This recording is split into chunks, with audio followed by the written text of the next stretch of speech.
His name may suggest an affinity for the water, but delve deeper into the life of Miami resident James Flood, and you'll discover an ocean of talent, along with his knack for the nautical.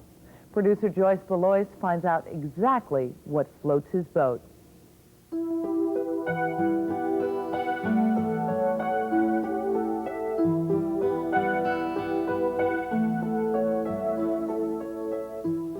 I row 3 days a week, so I get up with the sun. I'm solar powered, so when it gets light I get up and go row for about an hour, and generally I row about 15 blocks.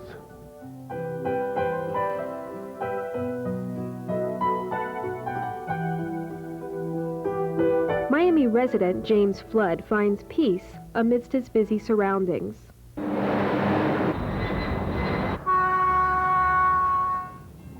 His cottage lies tucked away beneath a bridge on the bustling Miami River. We have freighters, 300-foot freighters that come by. We've got tugboats in my backyard. I'm a water sign, I'm a water person. Any water fascinates me. But his fondness for the water is surpassed only by his deep affection for the ladies in his life.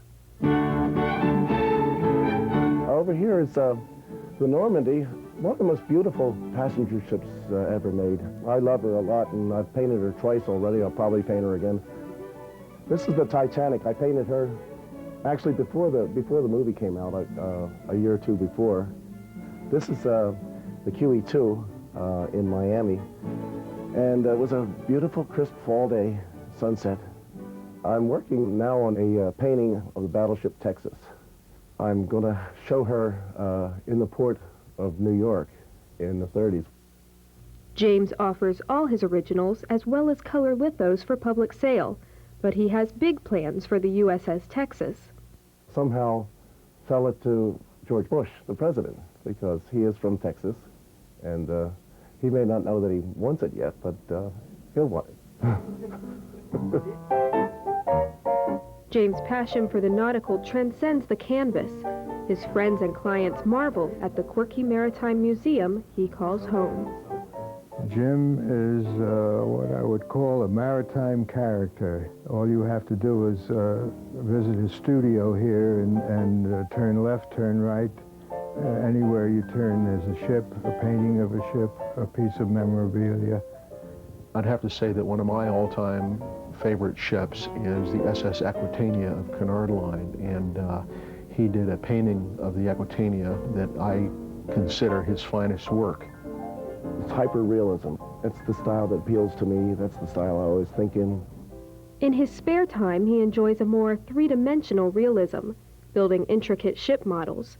His masterpiece, this miniature USS Pennsylvania, took 25 years to perfect. Rebuilt 4 times to ensure its accuracy, she's his lifetime labor of love.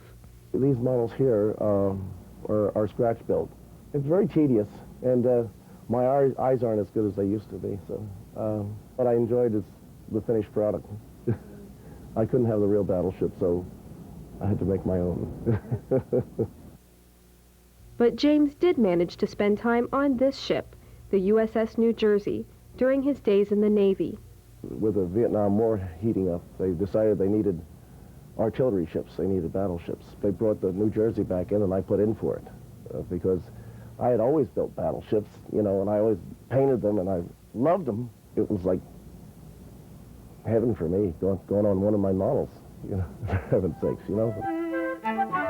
This nautical fixation runs through his veins and can even be traced back to boyhood. I probably was born too late.